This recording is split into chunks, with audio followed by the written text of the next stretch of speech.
আমাদের কুষ্টিয়ার DC sir জড়িত? এমনি এমনি হয়েছে নাকি? তাহলে ডিসি স্যার কি আদালতে হস্তক্ষেপ করবে? না, পার্সিয়ালি ফোনে ফোনে হয় আপনি এগুলা। ক্যামেরা স্ক্রিনে যে মানুষটি দেখছেন তার নাম মোহাম্মদ আরিফুর রহমান।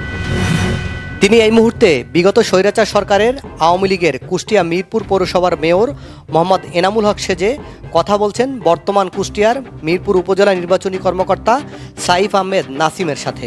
ভাই এখান তো দেখছি স্বতন্ত্র প্রার্থীর হচ্ছে গেজেট প্রকাশের জন্য নির্বাচন গেজেট পাসটা করার জন্য হাইকোর্ট থেকে আমাদের কাছে এই চিঠিটা দিছে।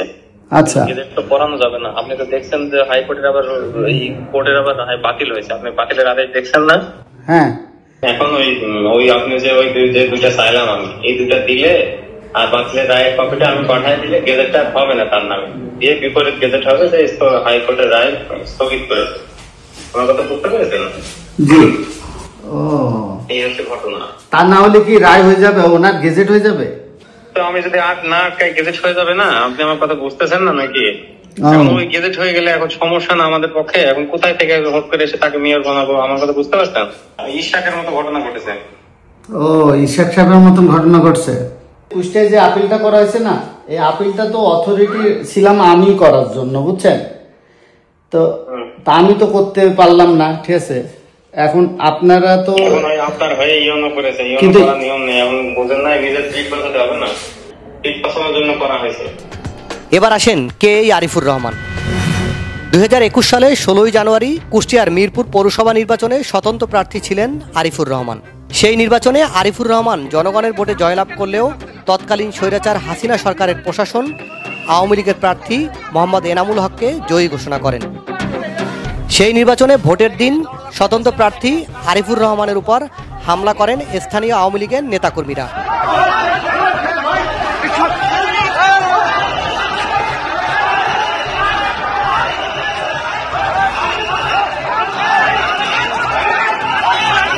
পরবর্তীতে আরিফুর রহমান নির্বাচনের সমস্ত নিয়ম মেনে 30 দিনের ভিতরে আদালতে মামলা করেন। সেই মামলায় গত 27 এপ্রিল কুষ্টিয়ার আদালত আরিফুর রহমানকে কুষ্টিয়ার মিরপুর পৌরসভার মেয়র হিসাবে রায় ঘোষণা করেন এবং গেজেট প্রকাশের জন্য নির্বাচন কমিশনকে নির্দেশ দেন। আমি আরিফুর রহমান, আমি 16 জানুয়ারি 2021 সালে কুষ্টিয়া জেলার মিরপুর পৌরসভার স্বতন্ত্র প্রার্থী হিসাবে মোবাইল ফোন নিয়ে আমি মেয়রের নির্বাচন করেছিলাম। আমি ব্যাপক ভোটে জেতার পরও নৌকার প্রার্থী এনামুল হাজি তার দলবল নিয়ে সন্ত্রাসী কায়দায় আমাকে একটি সেন্টারে মেরে আমার বিজয়টি ছিনিয়ে নেন। আমি রীতিমতন নির্বাচন ট্রাইব্যুনাল হয়ে কুষ্টিয়া ট্রাইব্যুনালে আমি 1 মাসের মধ্যে মামলা করে দিই। 4 বছরের বেশি সময় হলেও আমি দেরিতে হলেও আমার ন্যায়টা ফিরে পেয়েছি। দেশে তো এই মুহূর্তে স্বৈরাচার সরকার নেই, তাহলে আরিফুর রহমানের এই রায়ের বিরুদ্ধে রিট করলো কারা? একটু অবাক লাগলেও রিটকারীদের তালিকায় দেখা যায় সরকারি কর্মকর্তাদের নাম। 1 নম্বরে জেলা নির্বাচনী কর্মকর্তা কুষ্টিয়া, 2 নম্বরে কুষ্টিয়ার মিরপুর উপজেলার বর্তমান ইউনো, 3 নম্বরে কুষ্টিয়ার মিরপুর উপজেলার নির্বাচনী কর্মকর্তা। কিন্তু এখন প্রশ্ন হলো, জনগণের ভোটে নির্বাচিত মেয়রের বিরুদ্ধে কেন সরকারি কর্মকর্তারা রিট করবেন? রায় হওয়ার পরে আমার মিরপুরের ইউনো, যিনি আমার ওই পৌরসভার প্রশাসক, উনি উদ্দেশ্য প্রণোদিতভাবে মেয়রের পক্ষ নিয়ে, আগের মেয়রের পক্ষ নিয়ে উনি রিট করেছেন, যেটা ওনার রিট করার কোনো অথরিটি উনি রাখেন না। তারপরও যেহেতু মেয়র করতে পারছেন, উনি পালিয়ে বেড়াচ্ছে, ওনার পক্ষ নিয়ে এটা করেছে। আমি মনে করি এটা উনি অন্যায় কাজ করেছেন, আইন পরিপন্থী কাজ করেছেন। আমি ভয়েস বাংলার মাধ্যম দিয়ে প্রশাসন, সরকার এবং দেশবাসীর সহযোগিতা চাচ্ছি এবং আমি আশা করি নির্বাচন কমিশন অচিরেই আমার খুব দ্রুত সময়ে আমাকে গেজেট দিয়ে স্থানীয় মন্ত্রণালয়ে আমাকে দায়িত্ব বুঝিয়ে দেবেন। বিগত স্বৈরাচার হাসিনা সরকারের আমলে নিয়োগপ্রাপ্ত কিছু সরকারি কর্মকর্তারা আওয়ামী লীগকে আবার প্রতিষ্ঠিত করার চেষ্টা করে যাচ্ছেন, এটা কিন্তু স্পষ্ট।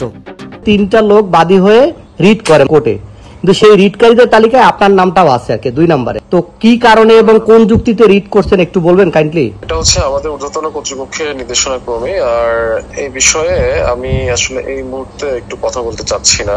ঊর্ধ্বতন কর্তৃপক্ষের নির্দেশ ক্রমে এটা করা হয়েছিল। প্রতিবেদনের শুরুতেই যে ব্যক্তির সাথে আরিফুর রহমানের ফোন আলাপ, তিনি বর্তমান কুষ্টিয়ার মিরপুর উপজেলার নির্বাচনী কর্মকর্তা সাইফ আহমেদ নাসিম। তিনি এখনও স্বৈরাচার হাসিনা সরকারের এজেন্ডা বাস্তবায়নে কিভাবে কাজ করছেন তার কথোপকথনে স্পষ্ট। রায়টা তো নৌকার বিপক্ষে গেছে, বুঝছেন? নৌকার বিপক্ষে বলতে নৌকা যে চুরি করছিল 100% সেটা তো প্রমাণ আদালত করেছে ভাই, যাই বলেন না বলেন। এখন আবার আপনারা যে ফাইট করছেন, বলতে গেলে তো প্রশাসন ফেসে যাবে, বোঝেন না, প্রমাণ হতে দিবে না, এই কারণে তো আপনার কেসে ছোটা ভাই। ও আচ্ছা আচ্ছা, এই জন্য তো আমি আবার আমি সরাসরি বলা যায় এগুলো, বোঝেন না? না, সরাসরি বলা যায় না, এটা সত্য। কিন্তু আমি মনে করছি যে আপনারা নৌকার পক্ষে যাচ্ছেন, এতে আবার হিতে বিপরীত হবে কিনা। না না ভাই, এরা প্রশাসনকে রক্ষা করার জন্য মূলত, কেন আপনার কোনো ইয়ে নেই। ও আচ্ছা আচ্ছা। এখানে আরও একটি বিষয় স্পষ্ট, বর্তমানে এই মুহূর্তে কুষ্টিয়ার মিরপুর পৌরসভার মেয়রের দায়িত্ব পালন করছেন একজন প্রশাসক, যিনি এই মুহূর্তে কুষ্টিয়ার মিরপুর উপজেলা নির্বাহী কর্মকর্তা। হাইকোর্টের রায়ে বা কোর্টের রায়ে সে তার চেয়ারে বসবে, হ্যাঁ, কিন্তু এখন বিষয় হলো যে এখানে আপনি এই মুহূর্তে প্রশাসকের দায়িত্ব পালন করছেন, তা আপনি কি ওই চেয়ারে বহাল থাকার জন্য রিট করেছেন? বিষয়টা এমন হচ্ছে না? না, রিট না, এটা হচ্ছে আপিল করা। হ্যাঁ, আপিল করা, এটা রিট না। আপিল করা এটা আমরা ঊর্ধ্বতন কর্তৃপক্ষের নির্দেশনা অনুসারে এটা করা হয়েছিল। বর্তমান অন্তর্বর্তীকালীন সরকারের ভিতরে স্বৈরাচার হাসিনার দোসররা যে এখনও ছড়িয়ে ছিটিয়ে আছে তা কিন্তু স্পষ্ট। ঢাকা দক্ষিণ সিটি কর্পোরেশনের ইশরাক হোসেন থেকে শুরু করে আরিফুর রহমান আদালতের রায় পেয়েও মেয়র হিসাবে বসতে পারতেছেন না চেয়ারে। এখন প্রশ্ন হলো, নতুন বাংলাদেশে কোন অদৃশ্য শক্তি পেছন থেকে এই কলকাঠি নাড়ছেন? সাইফুল ইসলাম, ভয়েস বাংলা, ঢাকা।